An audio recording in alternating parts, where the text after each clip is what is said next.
और आप सभी का अनुषा एजुकेटर चैनल स्वागत है।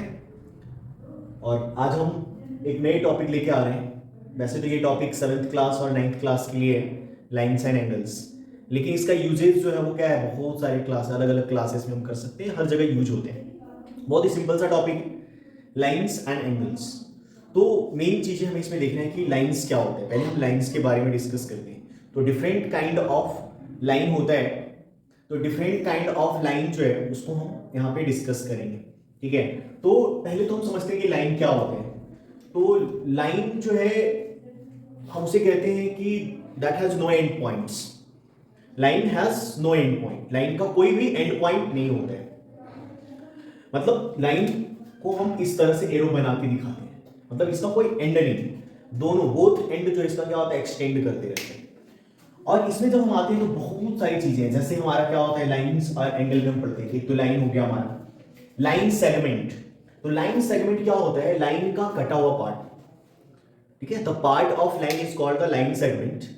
Also it has the two and point, जिसमें दो है ना, जैसे मान लीजिए कि ये हमारा लाइन है और इसके दो पॉइंट्स, ये हमारा लाइन सेगमेंट हो गया, जिसमें ए और बी, मतलब इसका दो एंड पॉइंट जिसे हम मेजर कर सकते हैं, जिसे मेजर किया जा सकता है। ठीक है, हमारा जो है वो क्या है, लाइन सेगमेंट। लाइन सेगमेंट के अलावा इसमें क्या होता है, रेज जिसका वन एंड पॉइंट होता है, one and point, other and जो इसका क्या होता है, एक्सटेंड करता है, इसको हम रेज कहते हैं। इसके अलावा इसमें हम और पढ़ते हैं कि जब दो लाइन एक दूसरे को इंटरसेक्ट करती है, एक लाइन और ये दूसरे लाइन, तो हम इसे कहते हैं इंटरसेक्टिंग लाइन। ये क्या होता है, इंटरसेक्टिंग लाइन। और इंटरसेक्टिंग लाइन क्या होता है कि इस पे जो एंगल बनते हैं, अपोजिट एंगल जो होता है, जिसे वर्टिकली अपोजिट एंगल कहा जाता है, हिंदी में अगर हम इसे कहें तो शीर्षा अभिमुख कोण कहते हैं, और ये आपस में क्या इक्वल भी होता है। तो ये हमारे है इंटरसेक्टिंग लाइन। अगला जो होता है वो होता है पैरेलल लाइंस। पैरेलल लाइंस क्या है, दो लाइन है ना, two lines which never intersect each other, two lines which never intersect each other are called the parallel lines. Just like कि आप ये थिंक करो, एक लाइन हमने बना लिया है ना, सबसे अच्छा एग्जांपल है रेलवे ट्रैक। तो रेलवे ट्रैक के जो दोनों पटरियां जो, तो वो क्या है, पैरेलल होता है, एक दूसरे का पैरेलल होता है, तो this is called the parallel. तो यहां पे भी है कि ये आपस में कभी भी, इसको हम अगर आगे एक्सटेंड भी करते हैं, आगे इसे बढ़ाया, तब भी ये कहीं आपस में एक दूसरे को कट नहीं करे, इसीलिए हम इसे पैरेलल लाइन कहते हैं। और इसके बीच की जो दूरी है, the distance between the two line always be constant. कहीं भी आप मेजर कर रहे हो इसके बीच की लाइन को, तो ये क्या होता है, हमेशा इक्वल होता है, ये कांस्टेंट कहा जाता है, मतलब इसमें कोई चेंजेस नहीं आते। तो ये था हमारा लाइन। और एक होता है ट्रांसवर्सल्स। ट्रांसवर्सल लाइन क्या होता है कि जब एक लाइन है ना, when a line intersect two or more other line at different point are called the transversals. Just like कि मान लो कि ये आपका दो लाइन है और एक थर्ड लाइन भी है, तो ये कह रहा है कि अ लाइन, मतलब ये लाइन जो है वो क्या कर रहा है, it intersect two other, two or more other lines, और भी लाइन हो सकती है इसमें। तो जो है दो या दो से अधिक लाइन को क्या करता है, डिफरेंट पॉइंट पे कट करता हूं। A line intersect two or more other lines at a different point are called the transversal. It means what, ये लाइन जो हमारा ये क्या है, ट्रांसवर्सल है। बाकी की ये लाइन आप कुछ भी मान सकते हैं एलिमेंट। और इसमें एक इंपॉर्टेंट रूल होता है, अगर हमारा क्या है, अदर लाइंस जो है, अदर लाइन जो ये टू लाइंस है, अगर ये टू लाइंस पैरेलल है, ठीक है, तब हमारा एक कंडीशंस क्या होता है, मैं यहां पे ये लिख रहा हूं कि when two lines are parallel, ये पैरेलल का सिंबल है, when two lines are parallel. तो जब दो लाइन पैरेलल है और उसके ऊपर क्या है, ट्रांसवर्सल अगर हमने बना दिया, ये देखो, ये हमने पैरेलल लाइन मान लिया कि m और n जो है वो पैरेलल लाइन है, और इसके ऊपर हमने एक ट्रांसवर्सल जो हमने बना दिया t। तो t is the transversal and m and n are the parallel lines. अब इस पैरेलल लाइन पे अगर हम यहाँ पे गौर करें, देखिए ध्यान से, तो 8 एंगल बन रहे हैं, 1 2 3 4 5 6 7, आप इसकी कुछ भी नेमिंग कर सकते हो, a B C D E F Z and H. So these are 8 angles. और ये 8 एंगल्स जो है, 8 जो एंगल बन रहे हैं, इन 8 एंगल्स में सम रिलेशंस होते हैं।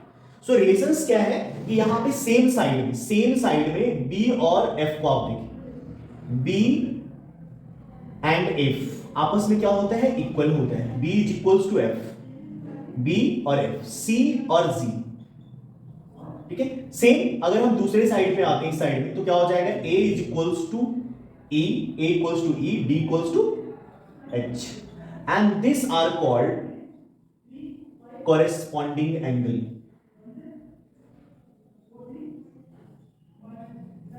corresponding angle, तो ये corresponding angle होता है। और ये जब भी पैरेलल लाइन, ये हमेशा इक्वल कब होता है, जब पैरेलल लाइन होगा। तो अगर नॉर्मल पैरेलल नहीं है तो फिर ये इक्वल नहीं होता है। बाकी चीजें हैं कि ये corresponding होगा एक दूसरे का, बट इक्वल तभी होगा जब ये दो लाइन क्या होंगे, पैरेलल होंगे। ये वेरी वेरी इंपॉर्टेंट हमें याद रखना। सेकेंड थिंग जो हमारा है, जो है आपका यहाँ पे अल्टरनेट इंटीरियर आप लिख सकते हैं। देखो इंटीरियर एंगल, तो इंटीरियर का मतलब हो गया लाइन के अंदर जो बन रहा है उसे हम इंटीरियर कहते हैं। तो अल्टरनेट इंटीरियर मतलब एक दूसरे के अपोजिट। यहां से आप देखेंगे सी और ई, डी और एफ, और ये दो एंगल जो आपको यहां से ये दोनों दिख रहा है, ये क्या हो गया, अल्टरनेट शॉर्ट में लिख रहा हूं इंटीरियर एंगल। तो ये अल्टरनेट इंटीरियर एंगल्स, यहां से ये, यहां से। उसी तरह से जो बाहर है उसे एक्सटीरियर एंगल कहते हैं, लाइन के बाहर है। तो यहां से a इक्वल्स टू g, और साथ में आप देखेंगे b इक्वल्स टू h। तो ये आपका कहलाते हैं अल्टरनेट एक्सटीरियर एंगल। तो ये अल्टरनेट एक्सटीरियर एंगल हो गया।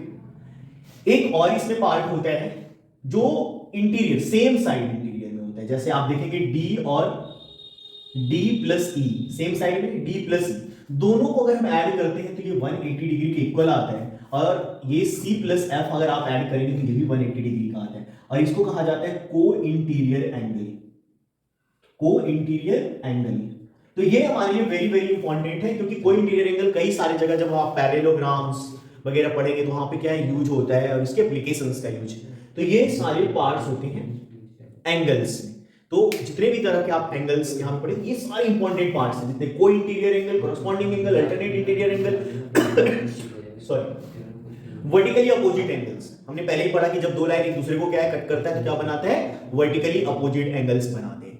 तो ये बहुत इंपॉर्टेंट है लाइंस एंड एंगल्स में। लाइंस के पार्ट हैं, तो लाइंस के पार्ट को करने के बाद अब आप एंगल्स के बारे में बताऊंगा। तो एंगल्स जो है हम नेक्स्ट क्लास में लेके आएंगे। तब तक आप वीडियो को क्या है अच्छे से लाइक, सब्सक्राइब, शेयर करें, ज्यादा से ज्यादा जो है वो लोगों के बीच में शेयर करें, ताकि मैं मास नंबर ऑफ स्टूडेंट तक पहुंच सकूं और आपको एक बेहतर एजुकेशन जो है ऑनलाइन प्लेटफॉर्म पे दे सकूं। Thank you very much for watching this video.